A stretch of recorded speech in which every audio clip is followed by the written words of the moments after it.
Ambassador Tejo walked slowly through the long metal hallway that led to the council chamber.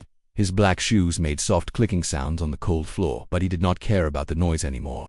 Nothing mattered now except what he was about to do. The alien delegates had been talking for 3 years, 3 long years of listening to creatures from other worlds argue about human lives like they were trading goods at a market. The council chamber was huge, with a dome ceiling that showed the stars outside. Tejo had always found it beautiful, but today it felt like a prison. The walls were white and clean, and the air smelled like chemicals that kept everything perfect for the different alien species who breathed different gases and needed different temperatures. Captain Sora followed behind him in her dark blue military uniform.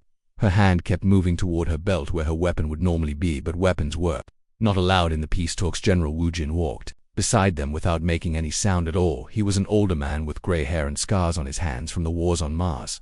Many years ago he had fought against the mining companies who wanted to enslave human workers on the Red Planet. Now he was fighting a different kind of war, but his eyes still had that same cold look that made enemies afraid.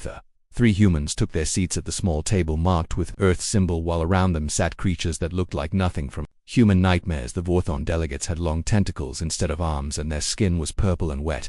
They came from ocean worlds and wanted to take Earth oceans for themselves. The Keldan Republic sent insect-like beings with 4 arms and compound eyes that reflected light like mirrors. They claimed that humans were too stupid to own the colony worlds they had built with their own hands. That worst were the Nexari collective, who looked almost human except their skin was gray, and they had no hair at all. They spoke in voices that sounded like machines, and they insisted that humans were children who needed to be controlled by older, wiser species. They wanted to put human families in special camps where they could learn to be better servants. High Chancellor Vexter raised his tentacles to speak. His translator device made his words sound like grinding metal in human ears. "We have been very patient with the human delegation for 3 years," he said. The tentacles on his face moved in ways that meant he was smiling, but it looked horrible to human eyes. "Your species has shown that it cannot follow galactic law. You expand to new worlds without permission. You trade with species we have not approved. You refuse to accept your proper place in the galactic order." Tejo felt his hands shake under the table, but he kept his face calm. He had been a diplomat for 20 years and had learned to hide his feelings even when dealing with creatures who wanted to destroy everything he loved. "The proper place you speak of involves moving 6 billion humans from their homes," he said quietly. His voice did not show the anger burning in his chest. "We reject any plan that breaks up human families or takes away human freedom." The insect delegate from Keldan Republic clicked its mandibles together in what passed for laughter among its species. "Freedom is a luxury for advanced civilizations," it said through its translator. "Humans are new to space travel. You need guidance from those who have traveled the stars for thousands of years. Your colonies will be managed by Keldan administrators who understand how to run worlds properly. Your people will be relocated to designated areas where they can be properly supervised." General Wu Jin leaned forward slightly, and Tejo saw the warning look in his eyes. The old soldier had heard enough talking. His fingers drummed once on the table in a pattern that looked random, but Captain Sora recognized it immediately. It was military code that meant to prepare for action. The captain shifted in her seat, and her breathing changed to the steady rhythm she used before combat. Dr. Hyjin sat in the back of the human section with a small device in her hands that looked like a medical scanner, but it was actually a quantum communicator that could send messages instantly across the galaxy to every human world. The device was already armed and ready.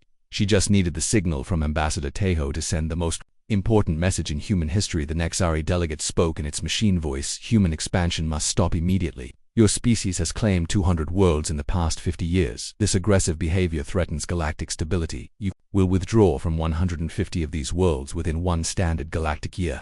The remaining colonies will be jointly administered by the 3 great powers represented here." Tejo stood up slowly, and the entire chamber became quiet. Every alien eye and sensor focused on him. The moment felt heavy like the air before a thunderstorm. He looked around the room at creatures who thought humans were weak because they had tried diplomacy first. These aliens had never learned the most the important thing about humans. They only tried talking first because they were so good at fighting that they wanted to avoid it. "We reject your terms," Tejo said in a voice that carried clearly through the large chamber. "Furthermore, humanity formally withdraws from these peace negotiations." His words hit the alien delegates like physical blows.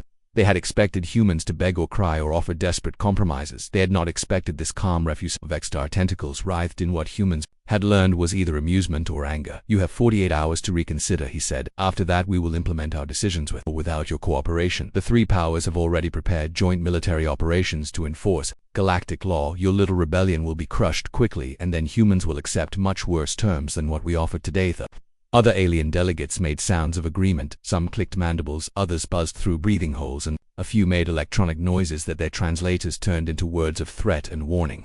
They all seemed to think this was very funny. The idea that humans would dare to fight the three greatest military powers in the galaxy was so ridiculous that some delegates were actually laughing. General Wu Jin smiled for the first time in 3 years.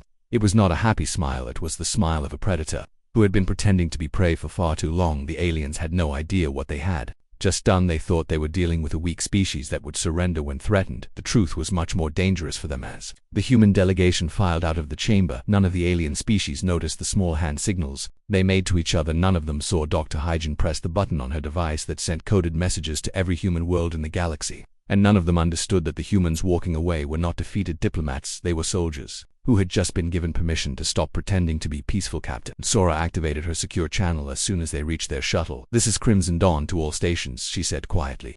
"The old man is sleeping." Repeat, "The old man is sleeping." Across human space, military commanders who had been playing the role of peaceful explorers began issuing new orders. Colony ships that looked like research vessels powered up hidden weapon systems that had been disguised as scientific equipment. Merchant vessels stopped broadcasting their locations and began moving to secret coordinates they had memorized years ago.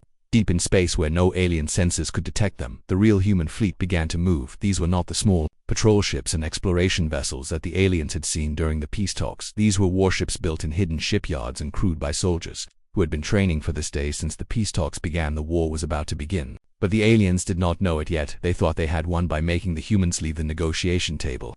The truth was that humans had been preparing for this moment for 3 years. Every human colony had secret bunkers, every human ship had hidden weapons, and every human in the galaxy was about to disappear. The Galactic Council had made the worst mistake in their long history. They had threatened the families of a species that had evolved by hunting creatures much larger and stronger than themselves. They were about to learn why humans were the only species in the galaxy that hunted predators for sport. 3 days after the humans walked out of the peace talks, something very strange began happening across the galaxy. Human ships that had been flying regular routes for years simply vanished from all sensors and communication networks. It started small with just a few cargo vessels that failed to check in at their scheduled times, but within hours it became clear that something much bigger was happening on the mining world of Kepler 4. For to be Vorthan overseer Krellmoon waited for the human technical staff to report for their morning shift. The humans ran all the complicated machinery that extracted rare metals from deep underground. The Vorthan workers could do the simple jobs, but they needed human engineers to keep the advanced equipment working properly. When the first hour passed without any humans showing up, Krellmoon thought they might be planning some kind of protest, but as the day went on it became clear that every single human on the planet had disappeared. Their living quarters were empty, but nothing looked disturbed. No signs of struggle, no missing belongings, just empty rooms where families had lived for years. The human children who usually played in the colony parks were gone. The human teachers who ran the schools had vanished. The human doctors who worked in the medical centers had left no trace. Krellmoon sent search teams to check every building, every tunnel, every possible hiding place on the entire planet. They found nothing. It was as if 6,000 humans had simply stopped existing in the middle of the night. The mining equipment sat silent because no one knew how to operate the complex systems that humans had designed and maintained. Similar reports came in from across Vorthon space. Human technicians who kept the water purification systems running had disappeared. Human pilots who flew the supply ships between worlds were missing. Human engineers who maintained the power grids were gone. Entire Vorthan colonies found themselves without clean water or electricity because they had relied on human expertise to keep their infrastructure working. The Keldan Republic faced an even worse crisis. Their research stations throughout the galaxy had been staffed by human scientists who worked alongside Keldan researchers. Human curiosity and creativity had led to breakthroughs that pure Keldan logic could never achieve. Now those research teams were gone, leaving behind empty laboratories and half-finished experiments that no one else could understand. Minister Desu had been working as a civilian administrator on Centauri Prime for 5 years. He managed supply chains and logistics for the massive space station that served as a trading hub for dozens of alien species. The aliens thought he was just another human bureaucrat who stamped papers and filed reports. They had no idea that he was actually a retired military intelligence officer who had been organizing human civilians for this exact moment for months. Minister Desu had been quietly mapping every human family on the station. He knew which children went to which schools, which parents worked, which jobs, and which humans had special skills that would be needed later. He had memorized the locations of every human home, every human business, and every human gathering place on the station. When the signal came, Minister Desu activated a plan that had been years in the making. Human families across the station received coded messages that looked like routine administrative notices, but actually contained detailed evacuation instructions. Within 6 hours, every human on Centauri Prime had vanished into hidden bunkers and secret passages that the aliens never knew existed. The station security forces searched frantically for The missing humans. They checked every shop, every apartment, every office, and every storage room, but found nothing. The human quarter of the station was completely empty but showed no signs of violence or forced evacuation. It looked like the humans had simply decided to disappear. What the aliens did not know was that humans had been preparing for this moment since the first day. They arrived on alien worlds. Every human settlement had underground bunkers connected by hidden tunnels. Every human home had secret rooms and concealed exits. Every human business had emergency supplies and communication equipment hidden behind false walls. The disappearances followed the same pattern on every world. Human families would be seen going about their normal daily routines, then suddenly they would all be gone at once, with no witnesses and no trace of where they had gone.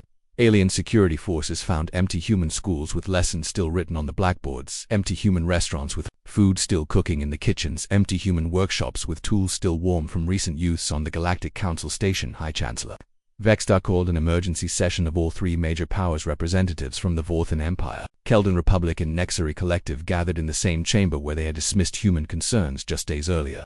But now they were facing a mystery that their intelligence services could not solve. Where are they? Vextar demanded, his tentacles writhing with agitation. 6 billion humans across 400 worlds do not just disappear overnight. Our sensors show no signs of massive fleet movements, no evacuation signatures, no distress signals. It is as if they simply stopped existing. Intelligence Chief Mordok of the Keldan Republic presented his findings with growing frustration.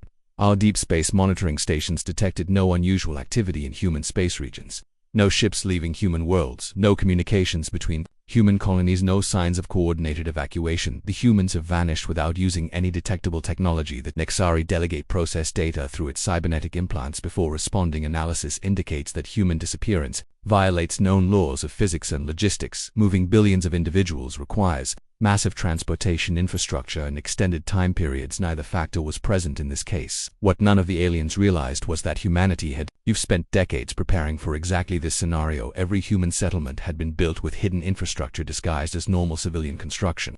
Every human ship had stealth capabilities that made them invisible to alien sensors by mimicking natural cosmic phenomena. Every human family had been trained in emergency protocols that could be activated at a moment's notice. Engineer Nomgil monitored the alien communications from his hidden base deep inside Europa, one of Jupiter moons. The base had been disguised as a research station studying ice formations, but was actually a military command center with enough supplies to support operations for years. Human intelligence networks had gone completely dark using quantum encryption that made their signals indistinguishable from cosmic background radiation. The aliens were hunting ghosts while the real humans watched from hiding places they never suspected existed. Human families lived in underground cities that had been excavated over many years and disguised as mining operations. Human ships moved through space, using routes that avoided all known alien sensor networks. Human colonies continued operating normally, but now they were invisible to the outside galaxy. But the Galactic Council made a fatal mistake in their interpretation of events. They saw the human disappearance as proof that their threats had worked.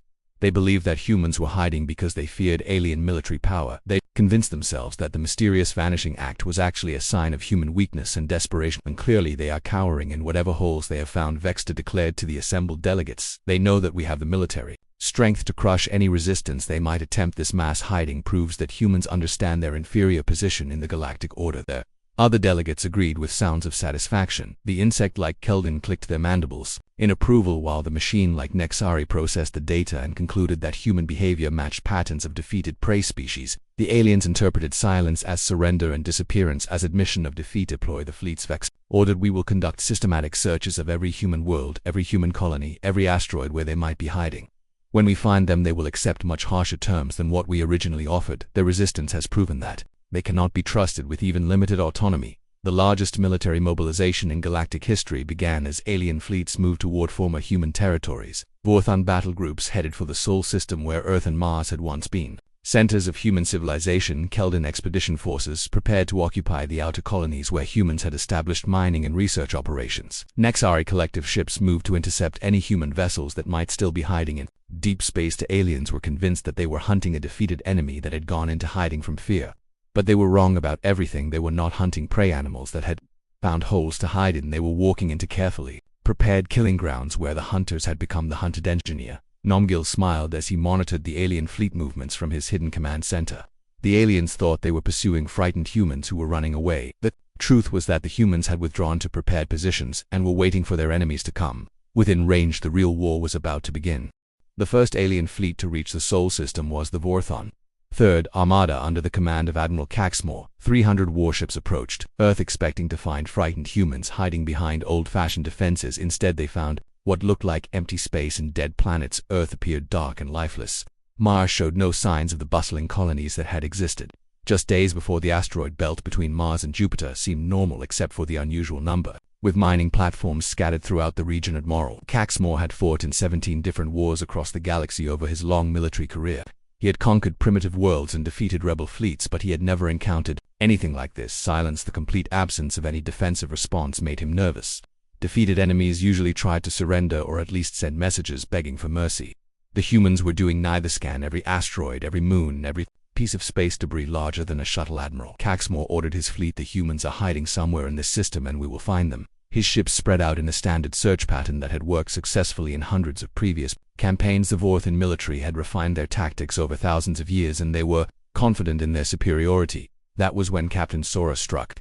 Her ship had been disguised as a damaged mining vessel drifting near the asteroid series for 3 months. The alien sensors had detected it during their initial sweep but dismissed it as abandoned junk. The hull showed signs of meteor impacts and radiation damage that made it look like it had been derelict for years, but inside, the fake wreckage was one of humanity's most advanced warships with weapons that the aliens had never seen before. The lead Vorthan destroyer was scanning a cluster of asteroids when Captain Sora's ship came alive. Weapons that had been hidden behind false hull plating emerged and locked onto their target. The Vorthan crew had less than 2 seconds to realize what was happening before their ship exploded in a brilliant flash of light. They never had time to send a distress signal or warn the rest of the fleet across the solar system. What the aliens had mistaken for abandoned mining equipment and broken satellites revealed their true nature. Humanity had spent 5 years turning their entire home system into a massive weapons platform. Every asteroid base, every orbital station, every seemingly harmless piece of space junk was actually a hidden military installation with enough firepower to destroy capital ships. The Vorthan ships found themselves under attack from enemies they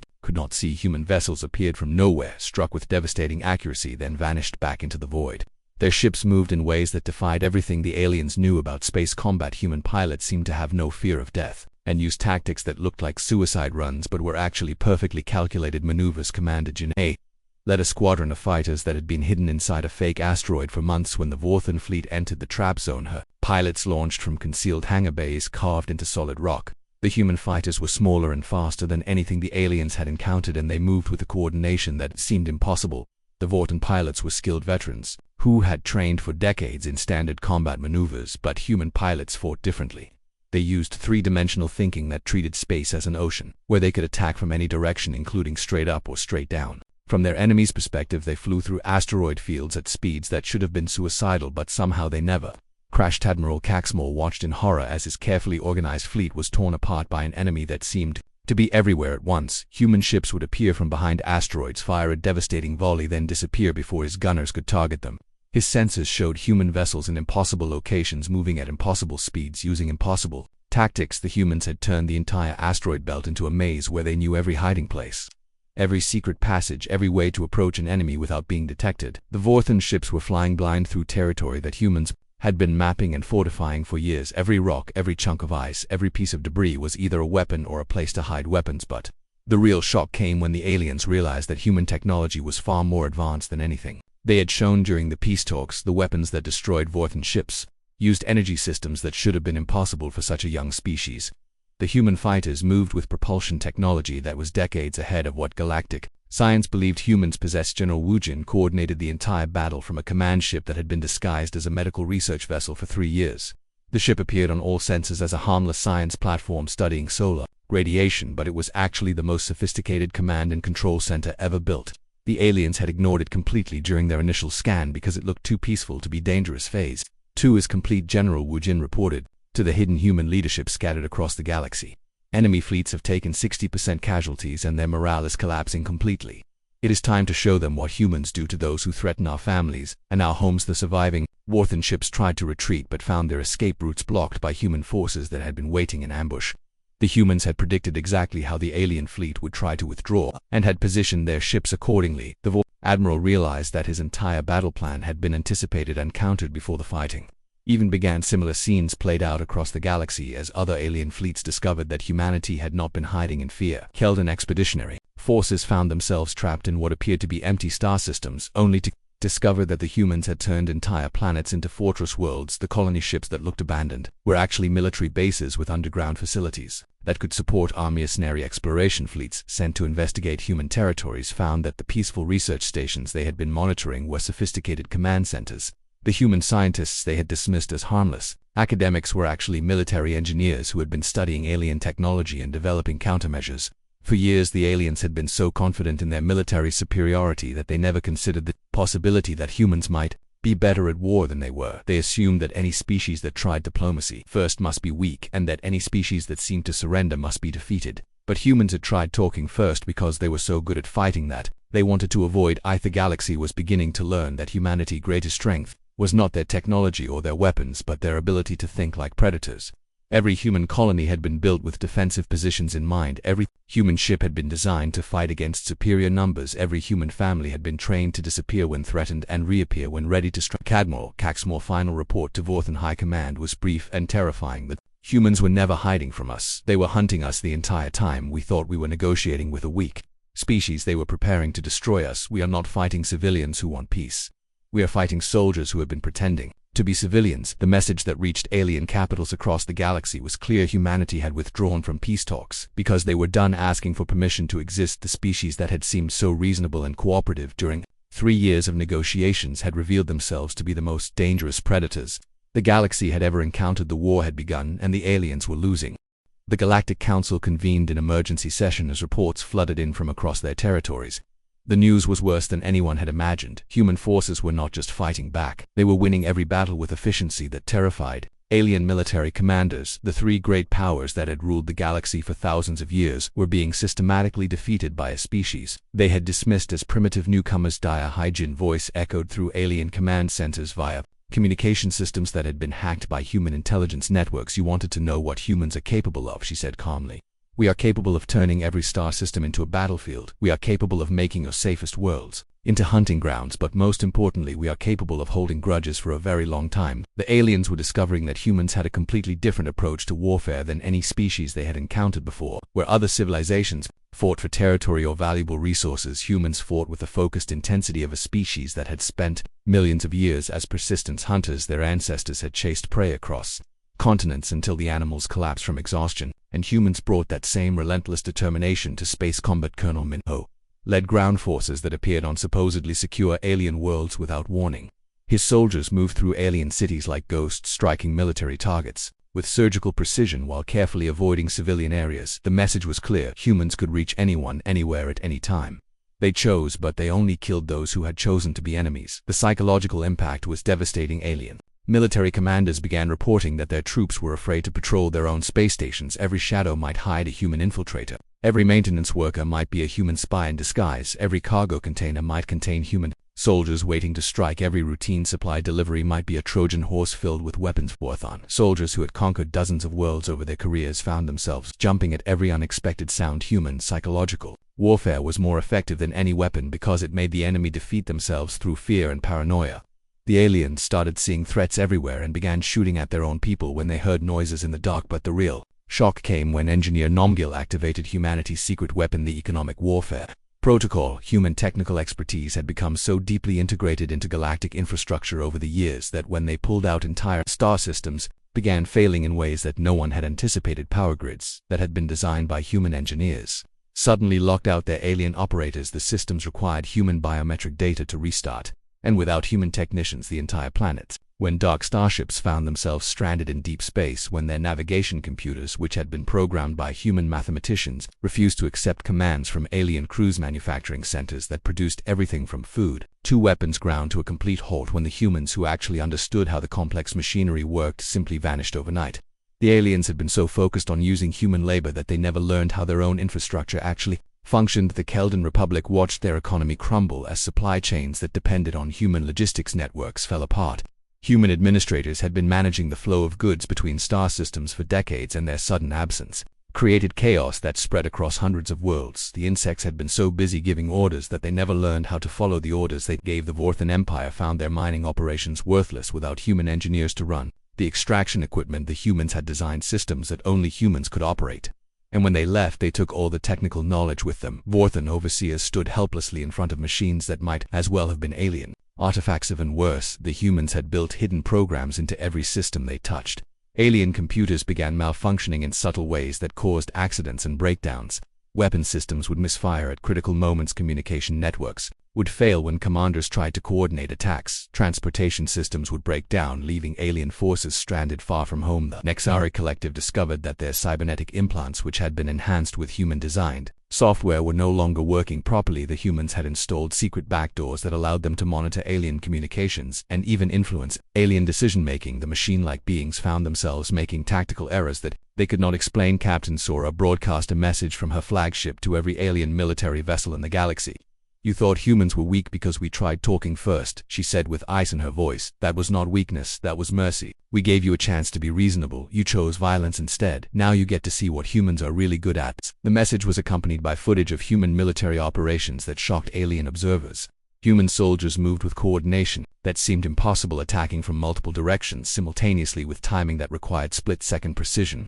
Human pilots flew impossible maneuvers that defied physics. Human engineers had turned ordinary objects into weapons that could destroy battleships. The aliens began to understand that they had been fighting the wrong war. They had prepared for conventional battles against conventional enemies, but humans did not fight conventionally. They fought like the predators. They had evolved to be using every advantage they could find or create. Human forces struck at alien supply lines, leaving enemy fleets without fuel or ammunition.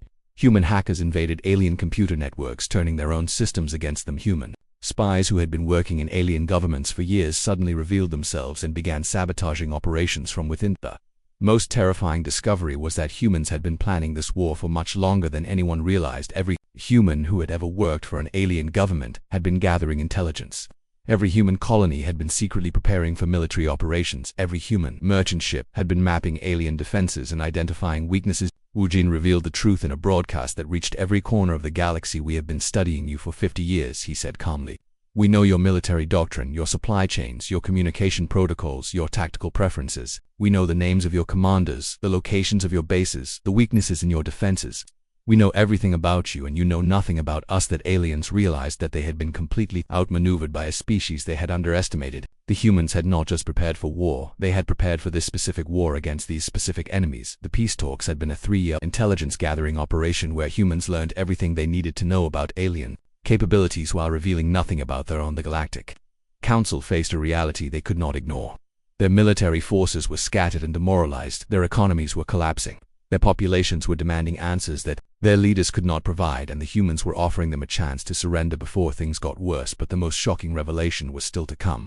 The humans had been holding back during the early stages of the war, using only a fraction of their actual military capability. The devastating attacks that had crippled alien fleets were just the beginning of what humanity could do when they stopped trying to be merciful. The aliens had awakened something that had been sleeping, and now they were about to discover why humans were the only species in the galaxy that had made predators extinct on their own world.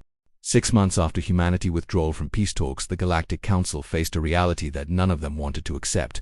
Their proud civilizations that had ruled the galaxy for thousands of years were being systematically destroyed by a species they had dismissed as primitive newcomers. The military forces that had conquered hundreds of worlds were scattered and broken. Their economies that had supported billions of citizens were collapsing under the weight of their dependence on human expertise. Ambassador Tejo returned to the council chamber, but this time everything was different. The human delegation walked through hallways lined with alien soldiers who watched them with fearful respect. Instead of contempt, General Wu Jin accompanied the ambassador along with Captain Sora, Dr. I Jin, and representatives from every human world in the galaxy. The message was clear: humanity was no longer sending diplomats to beg for fair treatment. The council chamber itself, it showed signs of the war that had been raging across space. Several alien delegates wore medical devices to treat injuries suffered in human attacks. The Vorthan section was half empty because so many of their representatives had been killed when human forces destroyed their command ships, the Keldan Republic. Delegates moved nervously because they knew human infiltrators could be anywhere. "We tried peaceful coexistence," Ambassador Tejo said as he took his place at the negotiating table. His voice carried the weight of 6 billion angry humans and the authority of a species that had proven their strength in battle. "You responded by trying to steal our worlds and enslave our people, so we showed you what humans do when you threaten our families." High Chancellor Vextar tentacles trembled as he tried to maintain some dignity in defeat. "Your response was completely disproportionate," he said weakly. "This level of retaliation violates every principle of civilized warfare that has governed galactic relations for millennia." General Wu Jin stepped forward, and every alien in the chamber felt the presence of a predator that had been hunting them for months. "Civilized warfare," he repeated with cold amusement. "You planned to relocate 6 billion humans to prison worlds scattered across the galaxy. You called it generous treatment. We call it attempted genocide. The truth was finally being spoken openly for the first time. Intelligence reports that human networks had gathered during 3 years of careful preparation were now displayed for all to see. The aliens had planned to break human civilization permanently by scattering families across thousands of worlds where they could never reunite or rebuild their cultured Yohai. Presented evidence that made several alien delegates leave the chamber in shame. We know about the sterilization protocols that would have prevented human reproduction. We know about the indoctrination centers where you planned to brainwash our children into forgetting their own species. We know you intended to turn our people into a servant class that would work for your empires until they died. The documents showed planning that went back decades. The three great powers had been discussing the human problem since the first day humans reached the stars. They had never intended to allow humanity to grow into an equal partner in galactic civilization. Their plan had always been to control and eventually eliminate humans as an independent species. Minister Desu, who had spent years pretending to be a simple administrator, read the terms that humanity was now offering: complete withdrawal from all human-claimed territories, reparations for military losses suffered by human forces, formal recognition of human sovereignty over any world where humans choose to live, and most importantly, a guarantee that no alien power would ever again interfere with human internal affairs. The terms were harsh, but they were also merciful. The aliens could accept these conditions and retain most of their territory and population, or they could continue fighting a war they were losing against an enemy that grew stronger with every battle. The choice was theirs, but humanity patience was not unlimited. The council debated. Captain Sora words from months earlier echoed through their minds. You made one crucial mistake. You assumed that because humans tried diplomacy first, we were not good at war. The truth is we are so good at war that we try to avoid it. When you force us to fight, you discover why we are the only species that hunted our planet redditors to extinction for sport. The aliens were finally beginning to understand what they had awakened. Humans were not just another species to be managed and controlled. They were survivors who had crawled their way up from the bottom of Earth food chain by being smarter, more adaptable, and more ruthless than anything that tried to prey on them. The Vorthan Empire had conquered their oceans by working together as a unified species, but they had never faced serious predators on their homeworld. The Keldan Republic had achieved spaceflight through pure logic and mathematical precision, but they had evolved on a world where cooperation was always more effective than conflict. The Nexari Collective had transcended biological limitations through technology, but they had never needed to fight for survival. Humans were different. They came from a world where everything was trying to kill them, from the weather to the animals to the diseases to other humans. They had learned to survive by being better at violence than anything else on their planet. And when they reached the stars, they brought that same deadly expertise. With them, the evidence was overwhelming. Human military technology was decades ahead of anything the galaxy had seen. Human tactical thinking was so advanced that alien commanders could not predict or counter their strategies. Human coordination was so perfect that they could execute complex operations across hundreds of star systems simultaneously. But the most terrifying realization was that humans had been hiding their true capabilities for 50 years. Every human who had ever worked with aliens had been gathering intelligence and preparing for this moment. Every human colony had been built with military considerations in mind. Every human ship had been designed to fight against superior numbers. The aliens had been negotiating with humanity's diplomats while their real military prepared for war. They had been making plans to control a species that was already 10 steps ahead of them. They had been threatening the families of predators who had spent their entire evolutionary history learning how to kill things that were bigger and stronger than themselves. Engineer Nomgil provided the final piece of evidence that broke the aliens' will to continue fighting. A detailed analysis of human military capabilities that had then revealed during the war showed that humanity had been using less than 20% of their actual combat strength. The devastating attacks that had crippled alien fleets were just a demonstration of what humans could do when they were being careful not to cause too much damage. The war continued. Humans were prepared to escalate to tactics that would make the current conflict look like a minor disagreement. They had weapons that could sterilize entire worlds, strategies that what could collapse galactic civilization, and the determination to use both if their families remained threatened. The Galactic Council deliberations lasted for 3 days, but the outcome was never really in doubt. The aliens could surrender and accept humanity terms, or they could continue fighting until human patience ran out and the real war began. None of them wanted to discover what humans considered to be serious military action. High Chancellor Vexter signed the surrender documents with tentacles that shook from fear and humiliation. The Keldan Republic representatives clicked their mandibles in defeat as they agreed to humanity demands. The Nexari Collective processed the data and concluded that continued resistance would result in their complete extinction. The war was over, but the galaxy would never be the same. Humans had not asked for permission to become a major power. They had simply taken their place through strength and determination. The species that had tried to destroy them were now their subjects and would remain so for as long as humans chose to let them exist. Ambassador Tejo Final words to the defeated council were simple and direct. You thought you were dealing with a weak species that needed your protection. The truth is, we are so dangerous that we try to avoid fighting because we know what happens when we stop holding back. Today you learned why predators fear humans. Tomorrow you will learn why being our ally is much better than being our enemy. The Galactic Council realization was complete. They had not been negotiating with a primitive species seeking guidance. They had been threatening the descendants of hunters who had conquered their own world by refusing to give up ever. The galaxy would now be ruled by humans, or it would be ruled by no one at all.